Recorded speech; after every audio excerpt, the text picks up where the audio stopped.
Hi, good evening, Mo and Adam. Welcome. Mo, this is yours. Mahmoud, this is your program today. Go for O- it. Okay, thank you so much. Sorry, my there were some technical difficulties. My internet had a hiccup. So thanks for everybody. Today's host would be me, sitting in for both myself and for Jennifer Reed, and for this platform and the associated podcast. Today we will discuss a difficult and obstacle immigrants and refugees uh, topic that they face, what they face in relation to mental health stigma, and how to overcome those challenges. In today's episode, we will look into those uh, ideas exchange. We have two distinguished guests.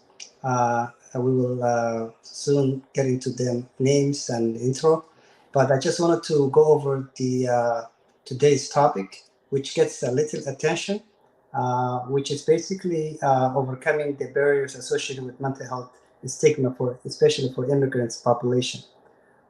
First guest would be Muhammad Adam Brooks. He received his PhD from Columbia School of Social Work. His research aims to reduce mental health disparities and inequities among immigrants and refugees population. A licensed clinical social worker with over a decade of experience working in a clinical and managerial roles in behavioral health. Uh, Adam studied how social, ecological, and risk factors are associated with mental health outcomes in order to expand access to culturally appropriate treatment and intervention. Adam teaches social work courses at Columbia School of Social Work. He's also a field instructor for MSW students. Adam has considerably global and life experience, having lived in several areas in this world, including Indonesia, India, United States. So without further ado, I would like to extend a warm welcome to our distinguished guest, Mr. Adam Brooks. Uh, on the other hand, we have a special guest who has truly remarkable story to share, Mr. Guled Qasim, our colleague.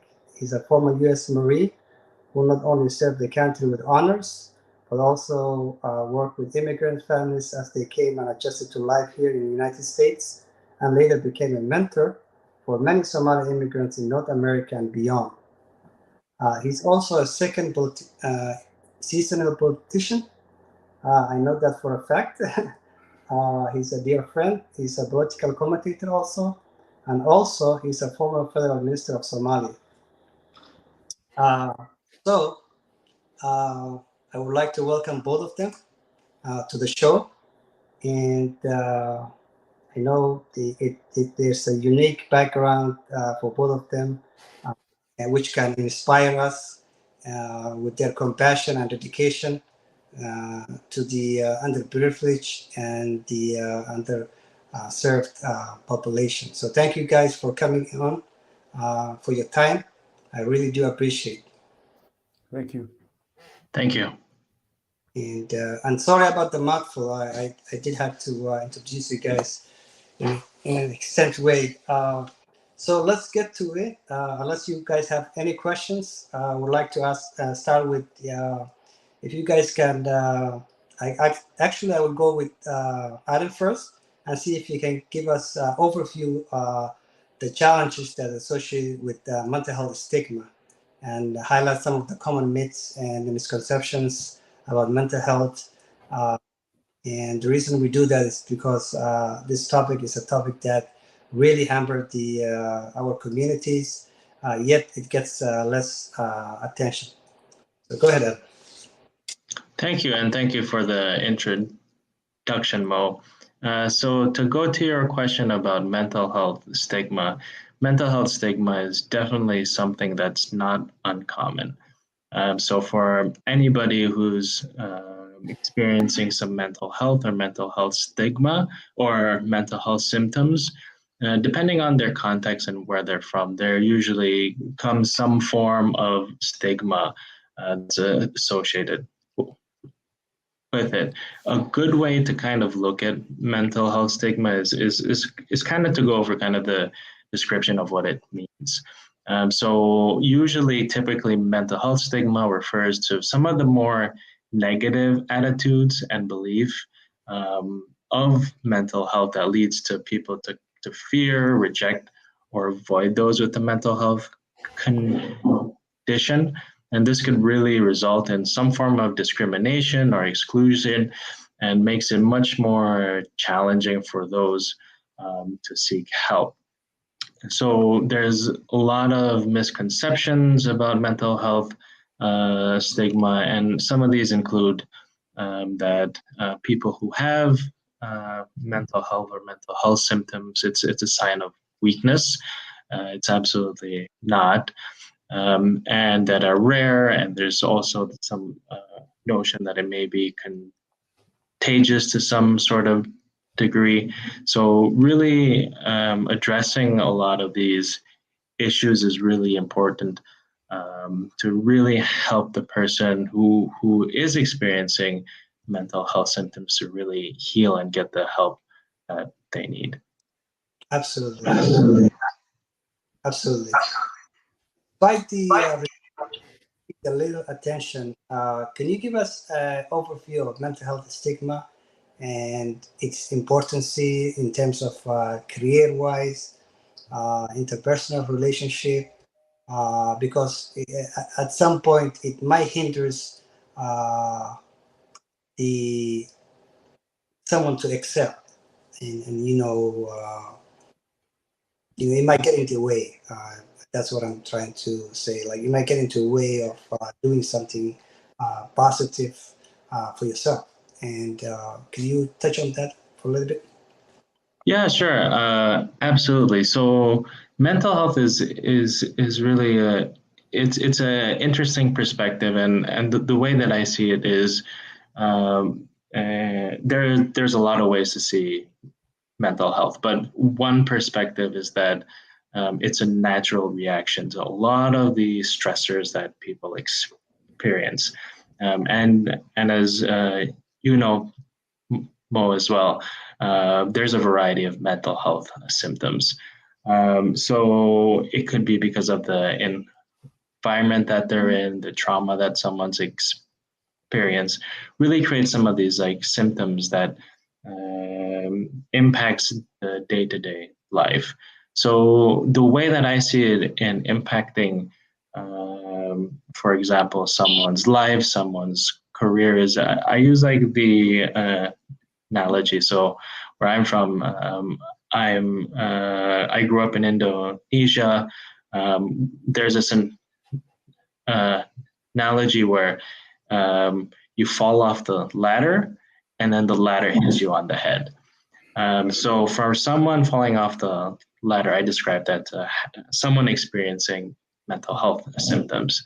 And in order to get help, I think you do need to get help for it, but the fact that there's this stigma associated with it can really prevent and provide a barrier for those who want to get help, and this could really perpetuate, and it could snowball, and for some individuals could really impact their careers, their personal lives, and so forth. Appreciate that. Thank you, Dr. Adam.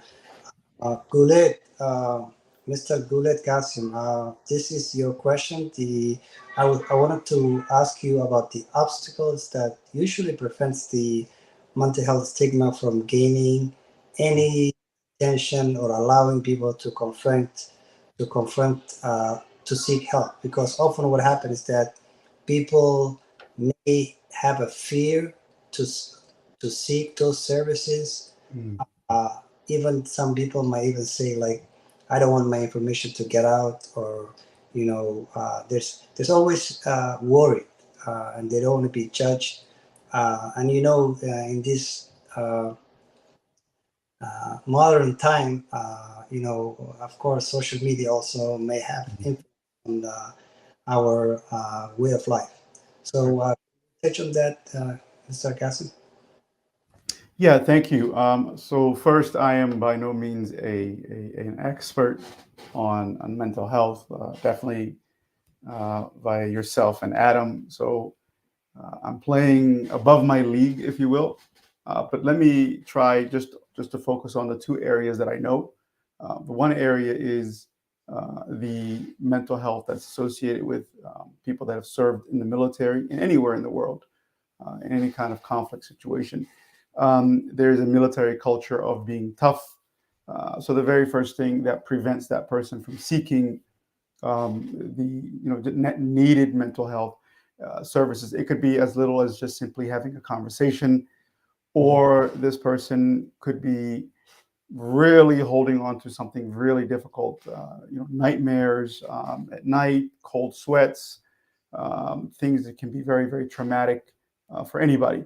So, from a military perspective, or somebody who, even in law enforcement, who lives in a day to day stressful environment, they also live in a day to day environment where toughness is the priority of the game. So, they would have a sort of a cultural, if you will, a subcultural obstacle to seeking mental health, even talking about it, even considering, hey, what is going on? Why am I having these anxiety attacks, for example? On the other hand, and so what's layered in there is fear of judgment, right? Being judged by your peers in that environment as somebody who's not as tough. Now, the other side of it is immigrant families. Um, Anyone knows moving across the city is a big enough challenge where you have to pack your family and move. But if you're moving as a refugee or an immigrant and you're going clear across the planet or the globe to another country, as it is in North America, then what happens with those families is that there's layered of stressors that Adam was talking about, that are externally driven and also internal, because the person is questioning their capacity to survive in this new environment. So the added stressors come from up top, and then so therefore, fact of day life prevents the person from thinking that they may be having some issue in terms of mental health. Um, Also, the other dynamic of it is in that most societies, even in North America, U.S., Canada, Europe, the there's a lack of essentially being educated on what it means to need essentially mental health services. If you break an arm, it's very easy to understand what's broken or what needs to be mended. So the other part is that fear of judgment, again, on the other end, in that sub community, that immigrant community, wherever they're from, uh, would judge that person as being sort of less than. So I think the basic obstacles are both in being informed and educated and understanding the benefits and understanding that you can relieve a lot of tension within yourself. And then also that fear of, well, if I go through with that, will I be labeled as somebody who is less than? I appreciate it. Thank you so much.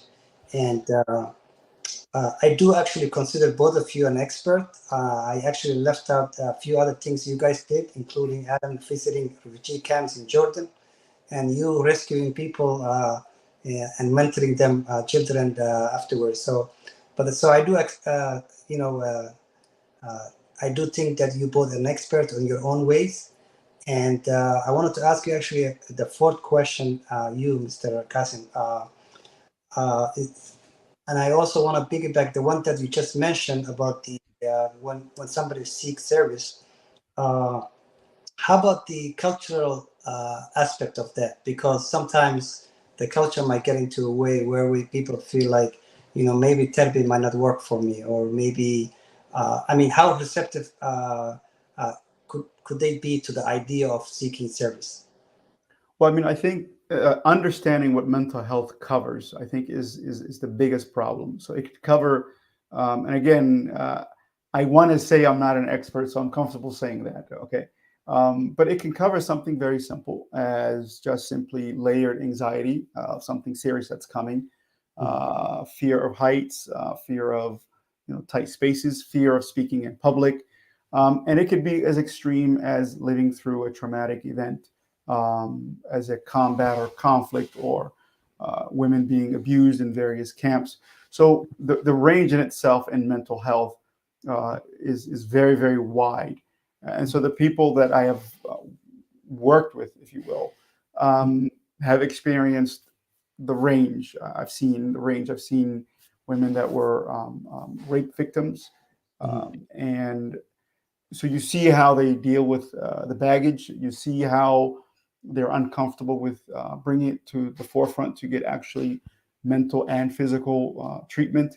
So I think the very first thing is as how it's viewed, is understanding what it is. So and then also, the prism of mental health then falls into somebody who actually needs to be somebody with schizophrenia, somebody with a bipolar issue. So the tent of mental health is very, very broad. So that's a problem in terms of perspective. And I think if there's a way to delineate the two extremes, it may welcome more people.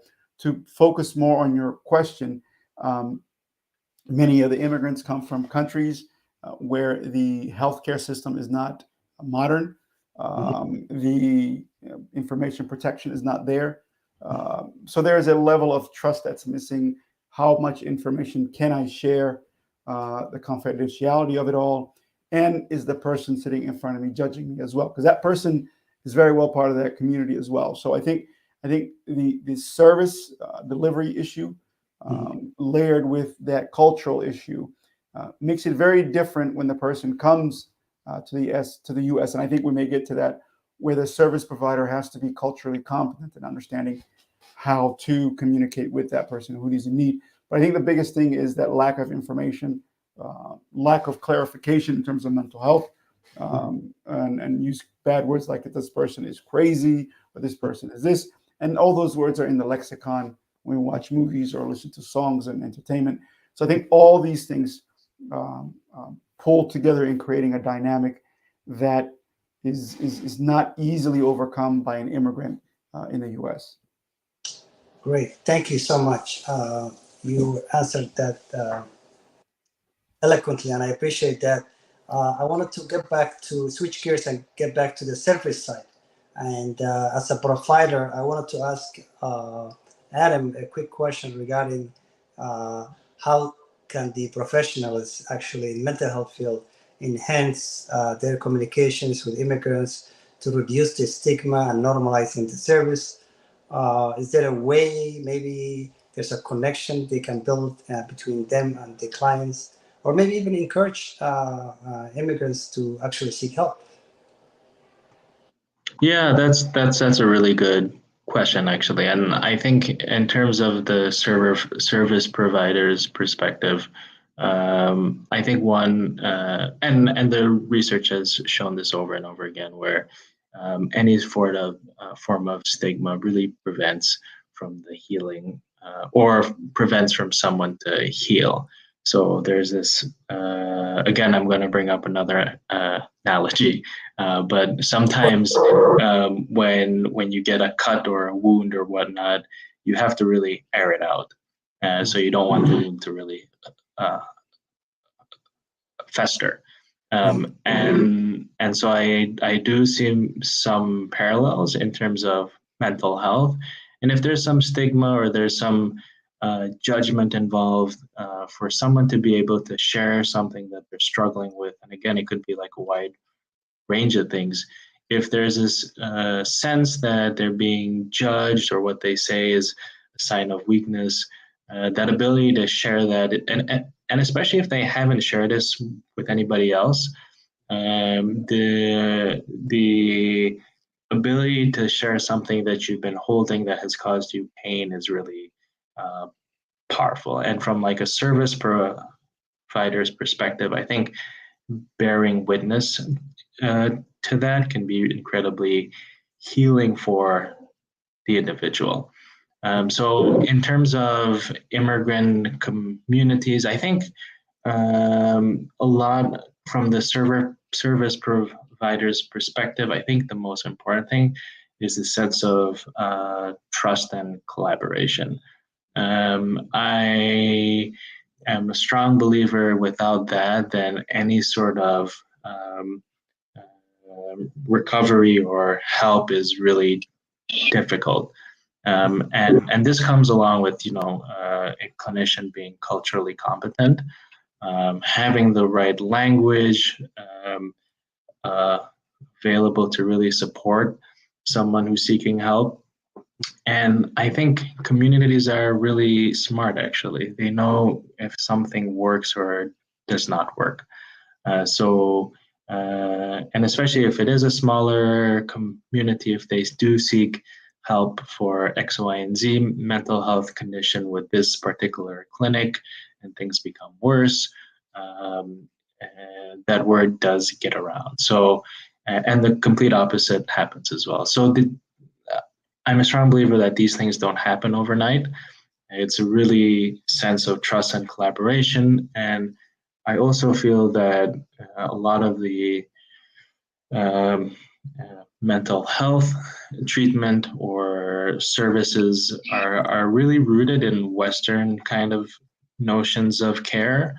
And so any ability to really bridge that gap, or to make sure that, this certain way of providing care or healing may not be the only way, but being open to other alternatives is really, really needed and powerful as well. Great, thank you so much. I just want to take a moment back for as far as the promoting awareness. Guled,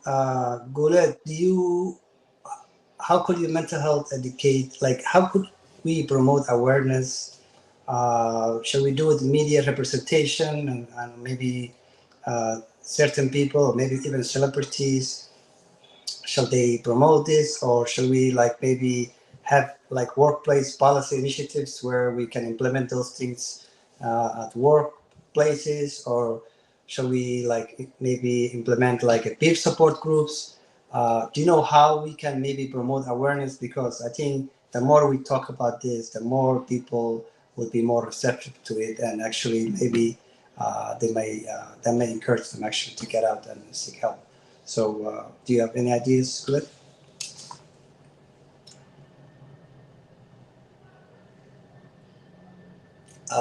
I think Guled, you're muted.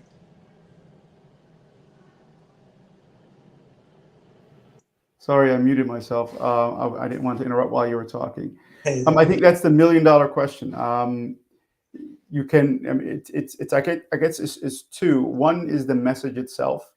I think the message in terms of what mental health services mean, how people can benefit from it, and helping to form a message that removes that stigma that is received without sort of filters. And then the second part is how to get that message out. And I think once the message is refined, or I suppose it gets updated, it will get updated often. But how you get the message out, and I think the wider the net, the better.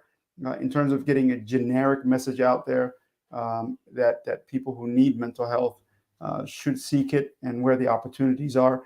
In terms of minority communities or immigrant communities, they have meeting places. They have religious centers. They have community centers. They have a local community branch or some kind of nonprofit. And also the other part of it is at school level. So I think kids are going through K through 12. They are made aware of various things within the society, different aspects of society. And I think there's a middle school, grade 8 or something. They do a very thorough health. I know that because I have kids, and I remember I went through grade 8. But I think at that point, when they're going through the health, all kids should be given a general understanding of what mental health is, why people need the services, and help remove some of that stigma. And I think, once you have all those top down and bottom up layering, like we've seen with the stop smoking campaigns the last 20 years, and you've seen a dramatic drop in people smoking, I think that sort of approach has to help. I think social media is exacerbating a lot of the symptoms that relate to mental health. So I think the approach has to be something that has already worked. The smoking has worked. The drunk driving has worked. So I think using mental health as another avenue of communicating a health need and a health service would work as well. I appreciate that. We're coming to the end of the interview, and I just wanted to see. I want to give each one of you 2 minutes for final thoughts on how we may, fight mental health stigma in the future. I know COVID was a silver lining because it provided people, to sort of like treat patients in a remotely way, especially folks that had transportation issues that couldn't attend, clinical settings. So, any final thoughts on how we might fight mental health stigma in the future? I will give you 2 minutes each. I'll start with pretty much. Okay, I'll start with Alan.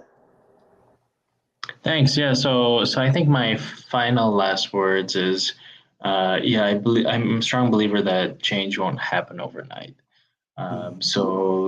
Issues about stigma are more on a cultural and societal level, and cool that you mentioned about the campaigns to kind of reduce a lot of the other health negative health outcomes. And I think that this similar approach can be done with mental health. To be honest, I think the American or the culture here in America as well have seen some drastic improvements in terms of mental health stigma. So, which I've been really impressed. In the classes that I teach as well, I'm always surprised how honest and vulnerable students are to kind of share their experiences about mental health. And through this process, I think it just really helps normalize that suffering is kind of the human experience, and this is just life. And that through speaking through this, I think we could really support others to reduce a lot of their suffering as well. Thank you, Adam. Goulet? Oh, you're muted, Goulet. I got you twice today. Yeah, apologies. No, I think Adam pretty much hit it on the head. It's a cultural thing, and throughout the world, probably mental health is stigmatized. Some societies less so than others, whereas in previous generations, in the U.S. and some of the major cities, you would see high layers of levels of alcoholism, alcohol addiction, and much of that was people self-medicating. And now you see the epidemics in all kinds of new synthetic drugs, and really the gear first is not fun, but that hardcore addiction is also a layer of self-medication. And so at the end of the day, the human sort of the person is going to look and seek for some sort of treatment, whether that treatment is, how should I say, open, and like Adam said, they have to feel vulnerable and they have to sit in front of a therapist, a counselor, and talk to them, or it is that they sort of bottle it up and until they try to self-medicate some form or fashion. Obviously, the other extreme is somebody who may be harming themselves or harming others, and who knows if a basic, simple conversation may have helped, and that wouldn't have happened. So I think as the population increases, as tools of communications increase, tools of destruction increase, tools of intoxication increase, you'll see extremes, I think, become more highlighted. And I think it has to be a bottom-up and top-down approach to helping people understand that destigmatizing what mental health means, and that somebody who wears corrective glasses doesn't mean that they should be called blindy or something. It's just a need, and simply mental health is simply a crutch that somebody may need. So this is a very important program, and I hope that people benefit from it. And the biggest benefit is if you think you may need help, it doesn't hurt to have a conversation with someone. Absolutely, absolutely. And I thank you for both of you. We are getting toward the end of the show, and I want to thank you for your time. And like you said, we encourage people to get out there and seek help if they need. And thank you, guys. All right. Bye. This is a topic that hopefully we will continue this discussion at another time as well. But I thank you for your time. Okay. Bye-bye. Thank you.